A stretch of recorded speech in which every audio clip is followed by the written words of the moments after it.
여러분 반갑습니다. 오늘부터 제11과 꿈꾸는 자 요셉이라는 총 제목으로 함께 아침 시간 함께 공부하고 나누도록 하겠습니다. 이번 한 주 하나님께서 또 은혜를 주셔서 요셉의 이야기를 통해 우리에게 많은 은혜가 함께 있기를 간절히 바랍니다. 우리 다 함께 기도하고 일요일 교과 공부를 시작하도록 하겠습니다. 저희를 사랑하시는 감사하신 아버지 하나님, 또 이 아침을 주님 깨워주시니 감사합니다. 오늘부터 우리가 배우게 될 이 요셉이라는 인물을 통해서 하나님께서 그의 삶을 어떻게 이끄셨고 또 그의 삶을 통하여 지금 이 시대를 사는 우리가 어떤 방향으로 나가야 할지, 어떤 배움을 가지고 나가야 할지 깊이 생각하고 묵상하는 귀한 시간 되도록 인도하여 주옵기를 예수님의 이름으로 간절히 기도합니다. 아멘. 여러분 반갑습니다. 우리 지난 주까지는 야곱까지 우리가 배우게 되었는데, 여러분 창세기의 주제를 모두 다 좋아하실 것이라고 생각합니다. 저도 성경 중에 제일 재미있는 책이 창세기 이야기인 것 같습니다. 그리고 특별히 더 이 요셉 이야기는 우리 성경에서 뿐만 아니라 우리 세상에서도 이 이야기를 굉장히 재미있는 이야기 소재거리로 영화도 만들고 교훈들도 많이 나와 있는 것을 볼 때 또 이번 한 주가 기대가 됩니다.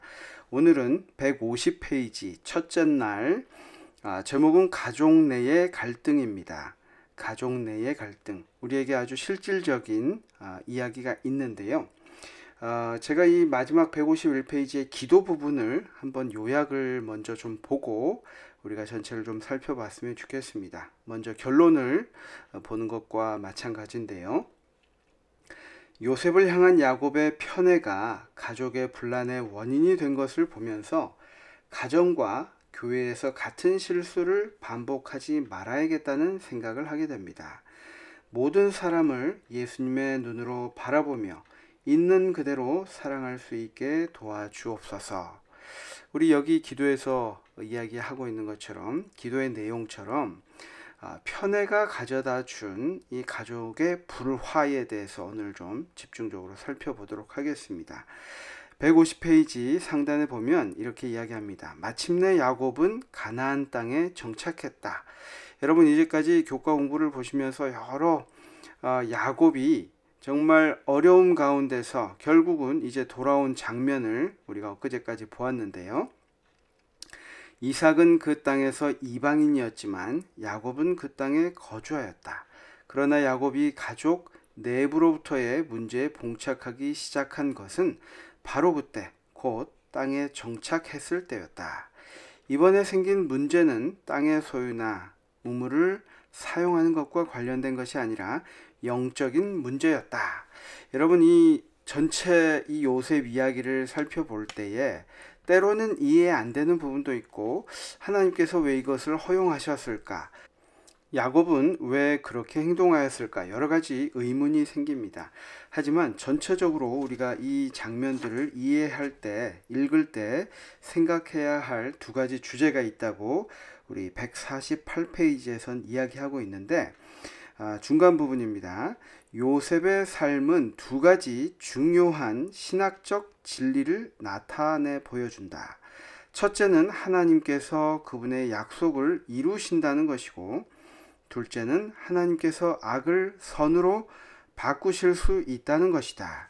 우리가 이 내용을 좀 생각하고 이 교과 공부를 하는 것이 좋을 것 같습니다. 왜냐하면 야곱의 편애가 이 가족을 분란으로 이끌었습니다. 그리고 여러 문제들을 통하여 이 요셉이 결국에는 팔려가고 맙니다. 하지만 그 과정 속에서도 하나님께서 개입하시고 역사하셔서 하나님께서 원하시는, 또 그에게 약속하셨던, 요셉에게 약속하셨던 그 꿈을 이루게 해주시는 그 전체적인 장면을 보고 이 하나하나를 살펴보는 것이 도움이 되지 않을까 생각해 봅니다.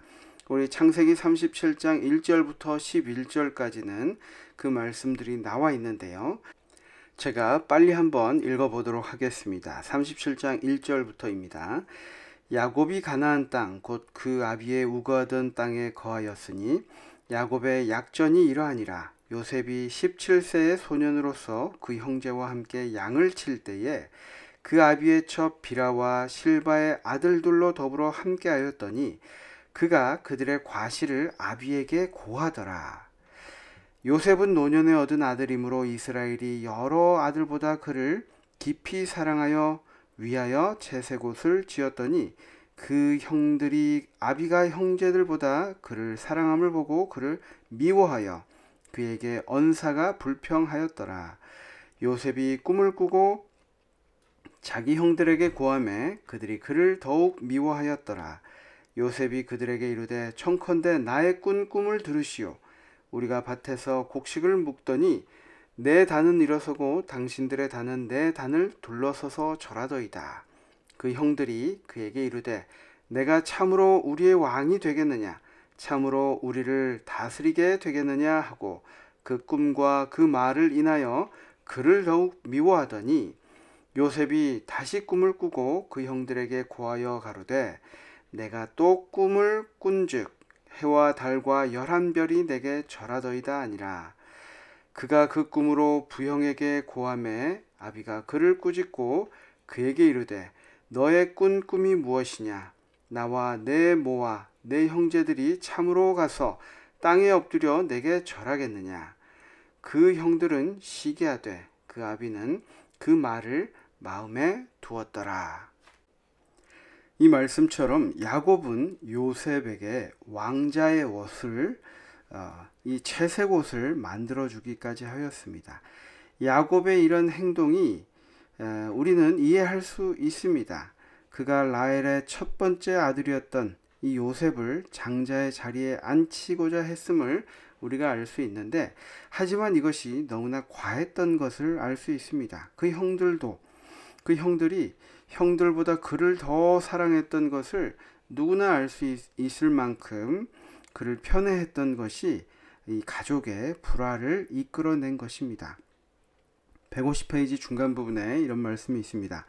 요셉이 결국 장자의 권리를 받게 되는 것을 통해 야곱의 소망이 마침내 이루어질 것이었다. 형들이 요셉을 미워하고 그와 편안하게 말조차 하지 않은 것은 어쩌면 너무나 당연한 것이었다. 게다가 요셉은 형들의 잘못을 아버지에게 일러 바치기까지 했다. 고자질쟁이를 좋아하는 사람은 아무도 없다. 여러분, 이 요셉의 이야기는 우리가 너무나 많이 들었기 때문에 더 이상 반복하지 않아도 될 것입니다.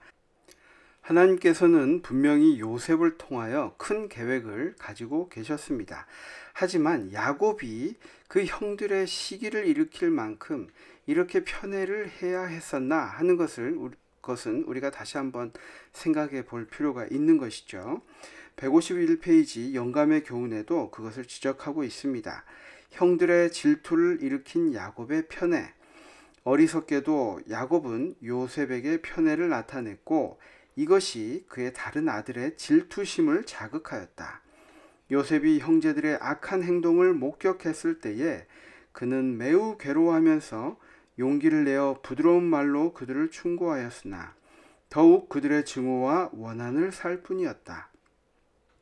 그는 그들이 하나님께 범죄하는 것을 보고 견딜 수 없어서 그의 아버지의 권위로 그들을 괘씸시키고자 하여 그 문제를 아버지께 알렸다. 부조화 선지자 209페이지에 있는 내용입니다. 이 말씀에도 질투심에 대하여 이야기하고 있습니다.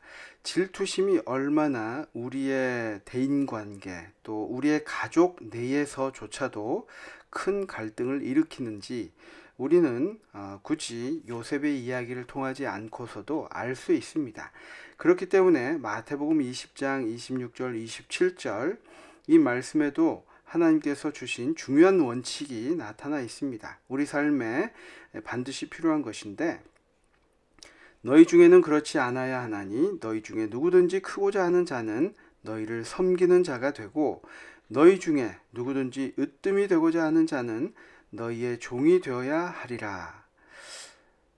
겸손이야말로 삶에 가장 필요한 미덕입니다. 아직 철이 들지 않았던 어린 요셉은 자신을 향한 아버지의 사랑을 마냥 좋게만 여기고 형들에게 자랑했던 것 같습니다. 비록 의도한 것은 아니었지만 요셉의 그와 같은 행동은 형들의 마음을 불편하게 했을 것입니다.